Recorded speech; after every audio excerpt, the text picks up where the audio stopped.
नमस्कार, सरस्वती सागा में आपका स्वागत है। आज एक सुलगता हुआ मुद्दा, लेह लद्दाख, सोनम वांगचुक। लद्दाख ठंडी बर्फीली पहाड़ों की जगह आज वहां आग लगी हुई है। सोनम वांगचुक एक बहुत लोकप्रिय चेहरा और शिक्षा के क्षेत्र में उनके किए गए काम सराहनीय हैं। वो आज शक के घेरे में है और हिरासत में ले लिए गए हैं। तो एक हंगामा है। क्या हमारे देश की सुरक्षा के लिए गए कदमों के तहत लोकप्रिय चेहरों को हिरासत में नहीं लिया जा सकता, जो कि वहां एक्टिव रहे हैं उस रीजन में बेहद, जो कि जिन्होंने शुरू किया ये आंदोलन। जब हमारे देश के चारों तरफ हमारे पड़ोसी मुल्कों में एक अराजकता का माहौल छाया हुआ है, जब काफी समय से हम ये धमकियां सुन रहे हैं कि भारत में भी ऐसी ही सिचुएशन लाने की साजिश घड़ी जा रही है, बहुत सा पैसा भारत में आ रहा है, उस वक्त देश की सुरक्षा बढ़ी या लोकप्रिय चेहरे बने? आज चर्चा इसी पे। सबसे पहले लद्दाख की ज्योग्राफिकल लोकेशन देखते हैं। लद्दाख एक तरफ लद्दाख की बॉर्डर LOC है, लाइन ऑफ कंट्रोल, जो पाकिस्तान के साथ है। दूसरी तरफ लद्दाख की बॉर्डर LAC है, लाइन ऑफ एक्चुअल कंट्रोल, जो चाइना के साथ है। 2020 में हम गलवान देख चुके हैं। इन दोनों देशों से हमारी सुरक्षा पे हमेशा खतरा बना रहता है, चाइना से अटैक का और पाकिस्तान से कंटिन्यूस आतंकियों को हमारे देश में भेजने का। सुरक्षा के मामले में ऐसी सेंसिटिव जगह में छोटी सी चिंगारी भी कब आग बन जाए ये कहा नहीं जा सकता, और इसीलिए वहां हमें सख्त से सख्त कदम उठाने होंगे और हमें हमारी सरकार के पीछे खड़ा रहना होगा ताकि हमारा देश सुरक्षित रह सके। साल 2019 आर्टिकल 370 हटाया गया और हम सब जानते हैं कि हमारे कई पड़ोसी मुल्क हैं जिन्हें ये बात बिल्कुल हजम नहीं हुई। जब आर्टिकल 370 हटा तो लेह लद्दाख और जम्मू कश्मीर यूनियन टेरिटरी बन गए, सीधे सेंटर के नीचे आ गए। उस वक्त लद्दाख के लोगों ने बहुत सेलिब्रेट किया। उनकी लंबे समय से ये मांग थी कि उन्हें यूनियन टेरिटरी बनाया जाए और वो पूरी हो गई थी। एक खुशी का माहौल था। 2019 और 2025 में सिर्फ 5 साल का समय बीता है और वो जो खुशियां थी वो एक आंदोलन में परिवर्तित हो गई या की गई। 2020 आता है और सोनम वांगचुक अनशन पे उतरते हैं। उनका कहना है कि वहां के लोगों को ये डर है कि कहीं उनसे उनकी जमीनें ना छीन ली जाए। लद्दाख को स्टेटहुड चाहिए, 6th शेड्यूल का एक्सटेंशन चाहिए, उनका अपना लेजिस्लेचर चाहिए। पहले 1 दिन का अनशन और उसके बाद फिर से 21 दिन का अनशन।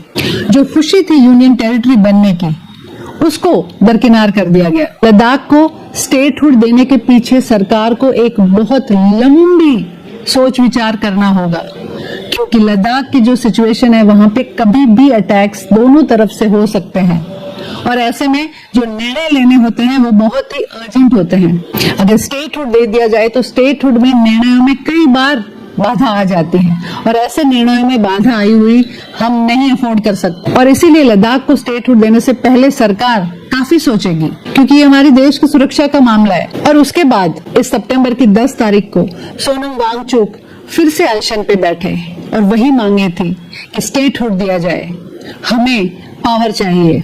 और उसके एक हफ्ते भर बाद LAB लद्दाख अपेक्स बॉडी और KDA कारगिल डेमोक्रेटिक अलायंस के लीडरशिप के नीचे एक गुस्से से भरा हुआ युवाओं का टोला निकलता है, जो बुरी तरह से एक अराजकता फैला देता है पूरे लेह लद्दाख में। बीजेपी के ऑफिस को आग लगाई गई, उनकी जो हिल काउंसिल थी उसे तोड़ा गया, पथराव हुआ, 4 लोगों की मृत्यु हो गई और 80 लोग घायल हो गए, जिसमें से 40 पुलिसकर्मी थे। तो आप सोच सकते हैं कि कितना वायलेंस हुआ। इस दौरान जब प्रोटेस्ट शुरू हो गया तो सोनम वांगचुक अपना अनशन तोड़ के एक एम्बुलेंस के जरिए अपने गांव चले गए। उसके बाद उनका एक वीडियो भी आया जिसमें वो कह रहे थे कि ये सही नहीं है, वायलेंस सही बात नहीं है। सोनम वांगचुक का कहना था कि ये जेन जी का गुस्सा है। उनका ये भी कहना था कि सरकार मुझे हिरासत में लेने के चक्कर में है, लेकिन मैं जेल में जाऊंगा तो जो ये नौजवान है उनका गुस्सा बढ़ेगा। ये सब भड़काऊ बातें होती है। आज हम जानते हैं कि नेपाल में जेन जी को लेकर क्या तमाशा बनाया गया।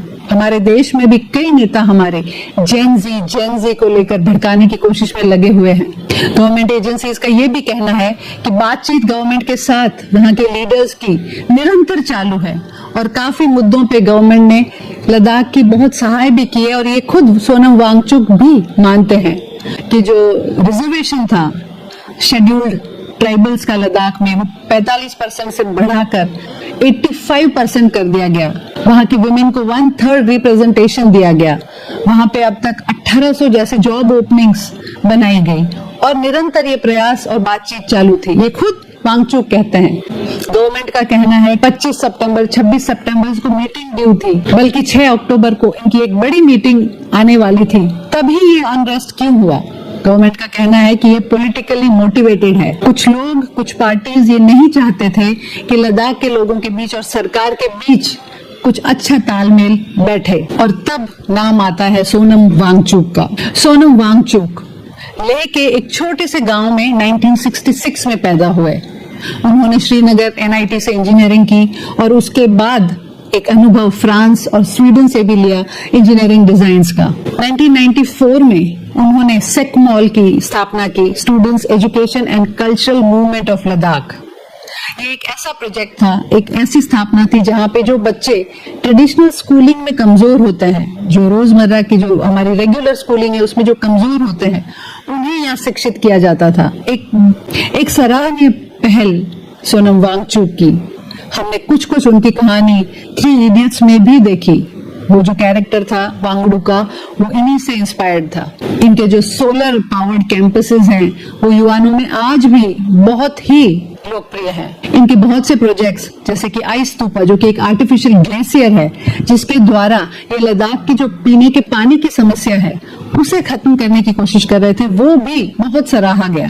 एक एनवायरमेंटल हीरो के तौर पे वो पूरी दुनिया में मशहूर हुए और उन्हें मैग्सेसे अवार्ड भी इसी वजह से उन्हें दिया गया। लेकिन एक एजुकेटर और एक इनोवेटर धीरे अपना सेक्टर बदल के एक्टिविज्म में आ गया। उन्होंने अपने ग्रीन प्रोजेक्ट्स के लिए फंड इकट्ठा करने के लिए कई कैंपेन्स किए, क्राउड फंडिंग का, फॉरेन से बहुत फंड्स उन्हें मिलने लगे। लेकिन कामयाबी अपने साथ साथ कई विषमताएं भी लेकर आती है। और ये जो एजुकेटर था, एक बेहतरीन इनोवेटर था, धीरे धीरे एक एक्टिविस्ट बनता चला गया। गवर्नमेंट एजेंसीज का कहना है कि उनके पास जो फॉरेन फंडिंग आई, जो बहुत बड़ी थी, वो पूरी तरह से ग्रीन प्रोजेक्ट्स में नहीं लगाई गई। उसका बहुत बड़ा हिस्सा इस एक्टिविज्म में भी उपयोग में लिया गया। 2020 में जब वो अनशन पे उतरे, उसके बाद एक आंदोलन उन्होंने शुरू किया। आंदोलन का मुद्दा लेह लद्दाख को स्टेटहुड दिया जाए, अपना लेजिस्लेचर हो, वहां पे उनका अपना CM हो, अपना लीडर हो। वांगचुक के सरकार की शक के घेरे में आने की एक बहुत बड़ी वजह है कि वो पाकिस्तान गए थे February 6 को।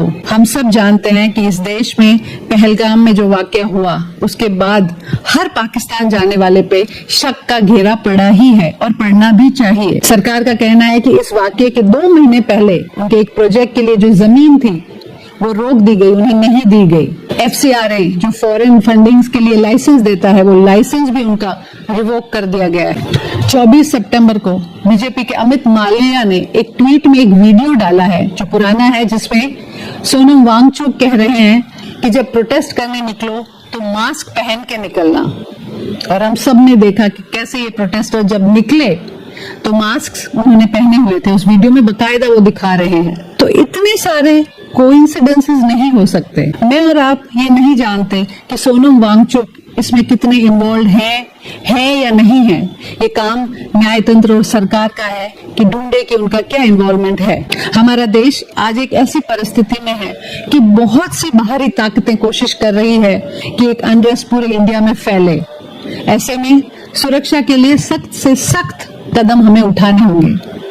इसलिए मेरा निजी तौर पे ये मानना है कि अगर एक व्यक्ति को हिरासत में लिया गया है हमारे देश की सुरक्षा के लिए, तो ये कोई बड़ी बात नहीं है, चाहे वो कितना भी लोकप्रिय चेहरा हो। लोकप्रिय होना इस बात की गारंटी नहीं देता कि आप पे शक नहीं होगा। अगर आप दोषी नहीं हो तो हमारा न्याय तंत्र है जो आपको न्याय देगा।